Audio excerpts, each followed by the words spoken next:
السلام عليكم، أهلا بكم من جديد في قناة الزراعة الحديثة.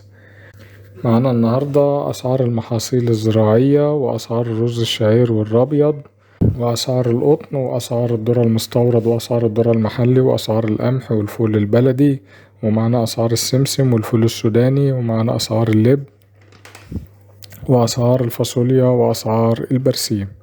بدعوكم في بداية الفيديو للاشتراك في القناة وتفعيل زر الجرس والضغط على زر الإعجاب عشان الفيديو يوصل لأكبر عدد من الناس. ولو مش عارف تشترك معانا، في زرار أسفل الفيديو مكتوب عليه كلمة اشتراك بالعربي، حضرتك هتضغط عليه وهتفعل زر الجرس عشان الفيديو يوصل لأكبر عدد من الناس والكل يستفيد. بالنسبة لأسعار الذرة النهاردة زي ما احنا متعودين هنبدأ بأسعار الذرة. سعر الذرة الأصفر البرازيلي 13200 جنيه للطن صب أرض المينا. سعر الذرة الصفراء الأرجنتيني 13200 جنيه للطن صب أرض المينا. سعر الذرة الصفراء الأوكراني المستورد 12000 جنيه للطن صب أرض المينا. وأسعار الذرة الصربي والبلغاري والروماني والأمريكي بنفس أسعار الذرة الأوكراني. كده في ثبات في أسعار الذرة النهاردة.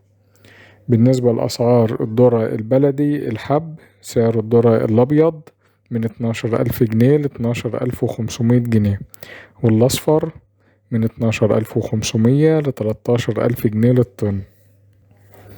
وبالنسبة لأسعار الذرة الصفراء بالإرداب، الإرداب من 1300 جنيه ل1400 جنيه، ووزن الإرداب 220 كيلو بالكوز بعد إزالة الغلاف. ومتوسط سعر طن الذرة بالكوز من 6000 جنيه ل6500 جنيه الأصفر. وسعر الذرة الأبيض بالإرداب من 1200 جنيه ل1300 جنيه، الإرداب ب220 كيلو بالكوز بعد إزالة الغلاف. ومتوسط سعر طن الذرة بالكوز من 5500 ل6000 جنيه. أسعار فول الصويا، فول الصويا 44% بروتين ب26500، في ثبات في أسعار فول الصويا للطن صب أرض المينا. وأسعار فول الصويا المستورد والمحلي ب27500 جنيه للطن. وأسعار مشتقات فول الصويا، زيت فول الصويا المنزوع ب42000 جنيه، وزيت فول الصويا المكرر ب43000 جنيه، وبذر فول الصويا ب24000 جنيه، وقشر فول الصويا ب8000 جنيه للطن. أما عن أسعار كزب عباد الشمس 36% بروتين ب14800، وسعر الرد النهاردة ب10700 جنيه للطن. بالنسبة لأسعار القمح، سجل معانا سعر إرداب القمح 150 كيلو من 1700 جنيه ل1800 جنيه للأرداب. ومتوسط سعر طن القمح 11500 ل12500 جنيه للطن. أسعار الفول البلدي تلاجات، الإرداب 155 كيلو غير متنقص وريتكس طبعا، محفوظ في التلاجات من 4500 جنيه ل5000 جنيه للأرداب. ومتوسط سعر الطن من 30000 جنيه ل32000 جنيه للطن. والفول البلدي الصحيح بيتباع في المحلات من 40 جنيه ل45 جنيه للكيلو، والفول المجروش في المحلات من 45 جنيه ل50 جنيه للكيلو.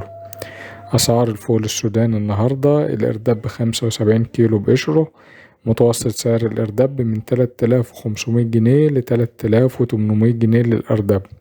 ومتوسط سعر طن الفول السوداني من 45000 جنيه ل50000 جنيه للطن. وبيتباع الفول السوداني في المحلات من 55 جنيه ل60 جنيه للكيلو. أسعار السمسم، أسعار السمسم النهاردة لدى الفلاح من 85,000 جنيه لحد 100,000 جنيه للطن. ومتوسط سعر كيلو السمسم في المحلات من 135 جنيه ل140 جنيه للكيلو.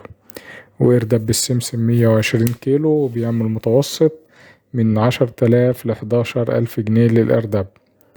أسعار القطن النهاردة، في ناس وتجار نفذوا ب13,000 جنيه للإنطار، الإنطار 157 كيلو ونص جيزة 94. وعلى آخر الأسبوع ممكن يكون في مزاد للقطن، وفي حالة تأكيد المزاد اللي كان قبله في وجه بحري في مدينة المنصورة هيكون ده طبعا معيار للتجار وهيمشوا عليه. وبالنسبة لأسعار اللب النهاردة، سعر اللب السوبر من 140 جنيه ل160 جنيه للكيلو، وسعر اللب دوار الشمس من 35 جنيه ل40 جنيه للكيلو، وسعر اللب الخشب من 180 جنيه ل200 جنيه للكيلو. في ثبات في أسعار اللب خلال الفترة اللي احنا فيها دي. أسعار الفاصوليا: متوسط سعر طن الفاصوليا من 51,000 جنيه ل52,000 جنيه للطن، وبتتباع الفاصوليا في المحلات من 55 جنيه ل60 جنيه للكيلو. أما عن أسعار البرسيم، فمتوسط سعر طن البرسيم من 55,000 جنيه ل65,000 جنيه للطن، والبرسيم الأصفر الإرداب على وشه 180 كيلو أو متعقد 168 كيلو، ومتوسط سعر الإرداب من 10,000 ل11,000 جنيه للإرداب. وبالنسبة لأسعار البرسيم الحجازي من 200 جنيه ل250 جنيه للكيلو.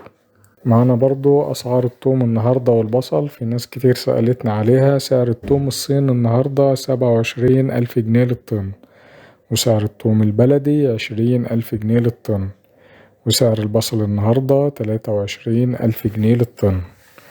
أما عن أسعار الرز الشعير النهاردة، فسعر الرز الشعير الرفيع والصال للمضرب 14,300 جنيه للطن، وسعر التنفيذ على أرضه من 14,000 جنيه ل14,100 جنيه. وأسعار التنفيذ قد تختلف من تاجر لآخر ومن مكان للتاني على حسب النولون وعلى حسب درجة البضاعة وجودتها وعلى حسب طريقة السداد. وسعر الرز الشعير العريض النهاردة والصال للمضرب 14,900 جنيه للطن، وسعر التنفيذ على أرضه من 14,600 ل14,700. وقد تختلف الأسعار على حسب البضاعة نفسها متباعة لأكيل ولا متباعة لمضرب ولا متباعة لمخزن. والأسعار اللي احنا بنقولها ديت أسعار المضارب. بالنسبة لأسعار مخلفات الرز، السرس المطحون 2000 جنيه للطن، كاس الرز الناعم 13,000 جنيه للطن، سعر الكونة 10,800 ل11,000 جنيه للطن. طبعا في ارتفاع في أسعار مخلفات الرز نتيجة لارتفاع أسعار الذرة وأسعار الرد. ومع أسعار الرز الأبيض وأسعار الرز الشعير ومخلفات الرز نكون انتهينا من الفيديو بتاعنا. وياريت لو في اختلاف في الأسعار ديت في أي منطقة ياريت تكتبولنا في التعليقات وتعرفونا الأسعار عندكم كام والمنطقة بتاعتكم ايه. احنا استعرضنا أسعار القمح وأسعار الفول البلدي وأسعار السمسم وأسعار الفول السوداني وأسعار اللب والفاصوليا والذرة المستورد والذرة المحلي وأسعار الصويا وأسعار مشتقات فول الصويا. وبكده نكون انتهينا من الحلقة، وبتمنى تعملوا لايك واشتراك وتفعيل زر الجرس. والسلام عليكم ورحمة الله وبركاته.